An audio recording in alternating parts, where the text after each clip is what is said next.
वैश्विक अनिश्चितताओं और हालिया गिरावट के दबाव के बीच भारतीय शेयर बाजार ने आज राहत की सांस ली है। पिछले कुछ दिनों से जारी उतार चढ़ाव के बाद बाजार में मजबूती लौटती हुई दिखाई दे रही है, जिससे निवेशकों का भरोसा फिर से बढ़ने लगा है।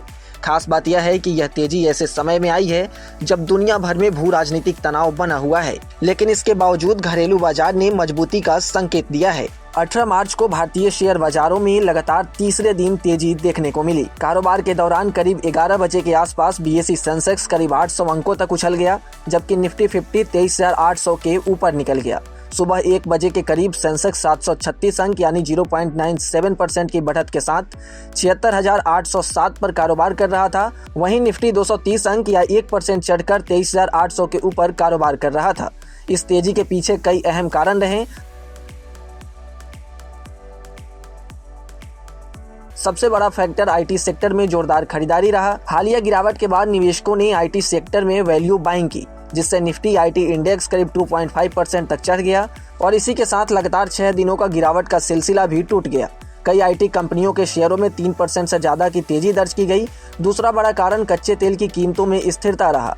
ब्रेंट क्रूड की कीमत करीब 1.46% गिरकर $101.9 प्रति बैरल पर आ गई है, जिससे महंगाई और आयात बिल को लेकर निवेशकों की चिंता कम हुई है। इससे बाजार के सेंटीमेंट को मजबूती मिली। ग्लोबल संकेत भी बाजार के पक्ष में रहे। एशियाई बाजारों में साउथ कोरिया का कोस्पी इंडेक्स करीब 4% और जापान का निक्केई इंडेक्स करीब 2% तक ऊपर रहा।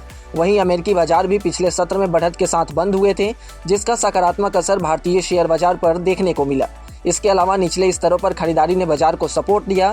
पिछले हफ्ते आई बड़ी गिरावट के बाद निवेशकों ने मजबूत कंपनियों के शेयर कम कीमत पर खरीदे, जिससे वैल्यू बाइंग कहा जाता है। इसी के चलते इंडेक्स में रिकवरी देखने को मिली। एक और अहम संकेत इंडिया विक्स में गिरावट का रहा, जो करीब 5% टूटकर 18.84 पर आ गया। यह दिखाता है कि निवेशकों की घबराहट कम हुई है और बाजार में स्थिरता लौट रही है।